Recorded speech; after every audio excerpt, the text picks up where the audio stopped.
Welcome back, everyone. Once again, it is PTS season. Yes, season 13 is out on PTS as of Friday. We actually had a stream. We stopped our operations in North Carolina doing hard mode because we're about to finish up.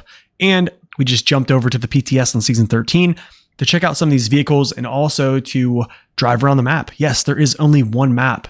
However, I do think this Almaty region, the Zerbai quarries, I do think it's going to be complicated in other ways. I will not get into those.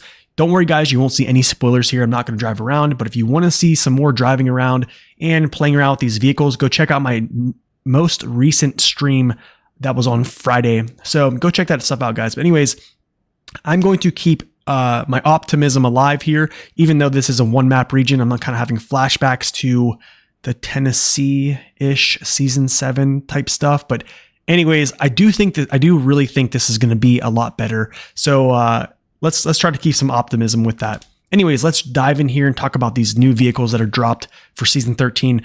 Now, you can see these two vehicles right here, the AAC 580W and the Plaid 450.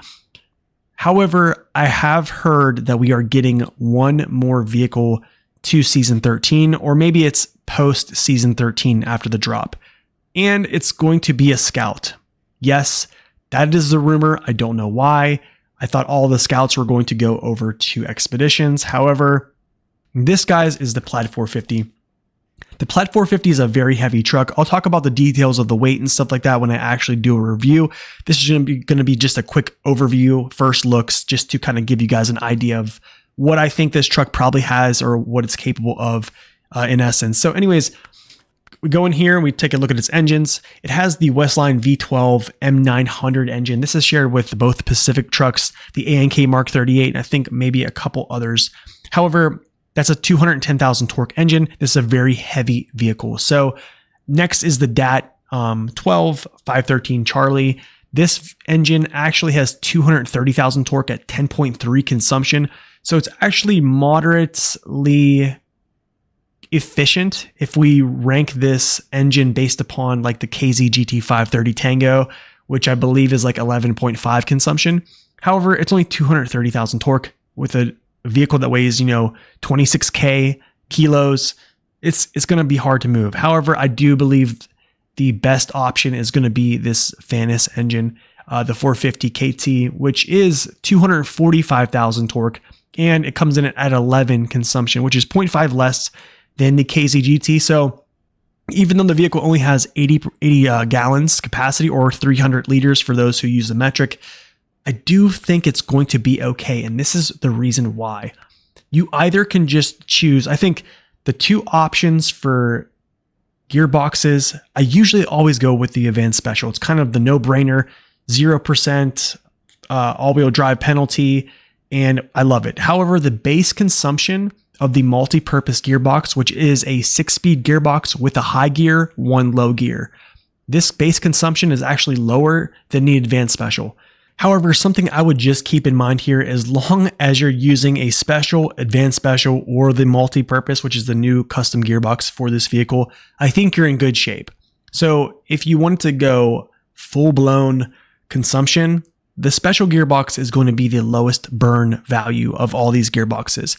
So the Advanced Special, the multi-purpose, and the Special gearbox, they don't have any all-wheel drive penalty at all. So that means when you activate all-wheel drive, your consumptions increase. However, with these 3 gearboxes, that doesn't happen. You're fine-tuned to 60%.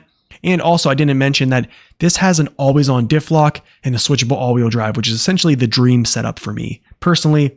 So it's going to be very, very efficient, even though it only has an 80-gallon fuel tank or a 300-liter fuel tank. Let's move on here. No race suspension. Tires are 63-inch Plaid tires. These are the customs. They essentially are a OHS2 super heavy tire. I believe they're 600 kilos. I know a normal OHS2 is 200 kilos. I don't know if they've actually messed with all these values. I don't know that information yet, but I do know that I believe these are 600 kilos. So they're super heavy tires. They basically have the same codes as the OHS2, and they are just a tad bit wider. However, some folks might want to go with the JAT tires to, give you a wider footprint, give you more balance. However, I do feel this truck is already very well planted. It's not like Collab 74941 planted, but I do think people are going to be pleased with its balance. Moving on here, There's a lot of add-ons. I'm not going to go through every single add-on combination with this because all this stuff could be subject to change. However, there's a couple I do want to mention is the log carrier front and the crane right here. It can do that. It also can use that same crane with the short log. It can not use the medium crane and the log loader. So that's okay. I think 2 of the 3 is definitely a win here. And then it has some other van body add-ons for support, fuel tank, fire tank, stuff like that. And then has a trunk repair supplies, which has a decent amount of fuel. I actually really appreciate this because the tank size is not really big for a truck this large. So I do appreciate having, 43 gallons. I'm not sure what that equates to in the metric system. I apologize, guys. Anyways, it does have a high saddle. We kind of expected this. I don't know how high this saddle sits compared to other trucks in the heavy class right now. That's something I might have to look at here in the future. But you can do high saddle with the crane, and then also can do the float body with the crane. So let's just attach this, and it gives you a spare wheel on the back. Kind of looks weird, but I think it's okay. 2-slot cargo bed, and then you can attach a hitch trailer on the back. Pretty nice truck actually right here. Okay, let's move on here to our AAC 58DW. This is a brand new Scout here, guys. However, I know it's a Scout, and we're not really excited about a new Scout to the game, and that's okay. But I do think it's actually much more well planted than most small 4x4s. I do think it's a lot more heavy than a lot of small 4x4s, which is good for towing Scout trailers because, yeah, you want to kind of keep yourself out on the road. So anyways, a couple things here. Has 2 engines. This one here is at 80,000 torque. This one here is at 110,000 torque. I would say consumption wise, I would say they're about average. I know there's other engines that are, or there's one other engine I can think of that is higher in torque and even more efficient. However, this is the kicker of why I think this vehicle actually is going to be very efficient and have a lot of range. It's not because you're using the SnowRunner gearbox. The SnowRunner gearbox actually has an 80% all-wheel drive penalty. This is the gearbox I would suggest to use. Not the freeway. I'm saying the special. The special has a 10% all-wheel drive penalty. So it's literally 70% less than a normal SnowRunner gearbox. I think the freeway might be a 40. So I'll take the special because it also has a lower burn value, I think, than the SnowRunner gearbox too as well. So even though you have a very terrible fuel capacity, I do feel this truck is going to have some good range to it. So that is something I think I'm going to use. And we'll just see how that works in later times.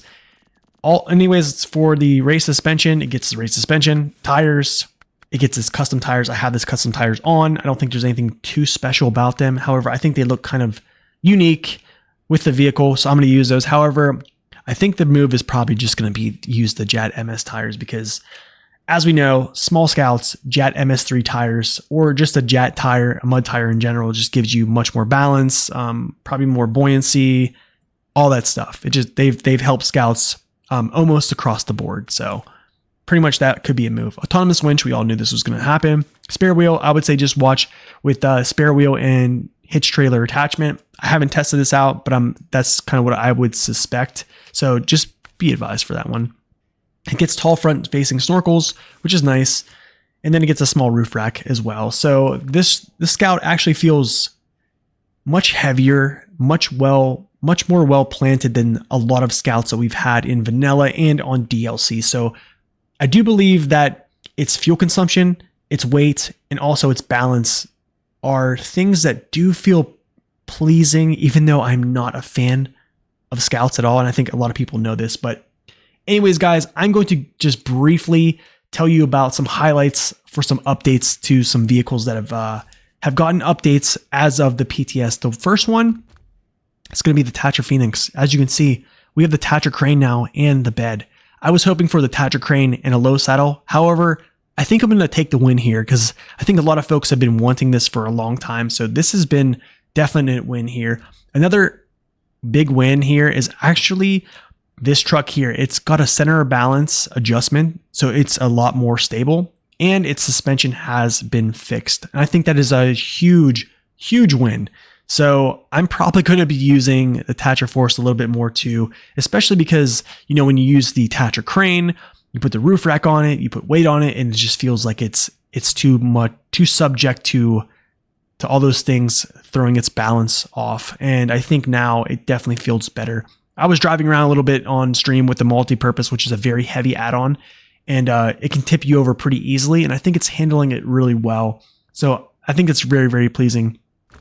The last little tidbit of information I just want to tell you guys is the last truck I'm going to talk about is the Tuz Warthog.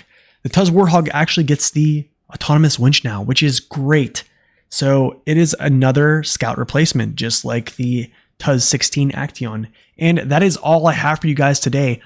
I will post the new improvements and all the new content in the description of the video. So if you guys want to check out the patch notes and stuff like that, you can check it out. But please, please, please be advised, this is just the opening of the PTS. There will be changes to this from the new update to the PTS and also to live server as well. So things could change for the better.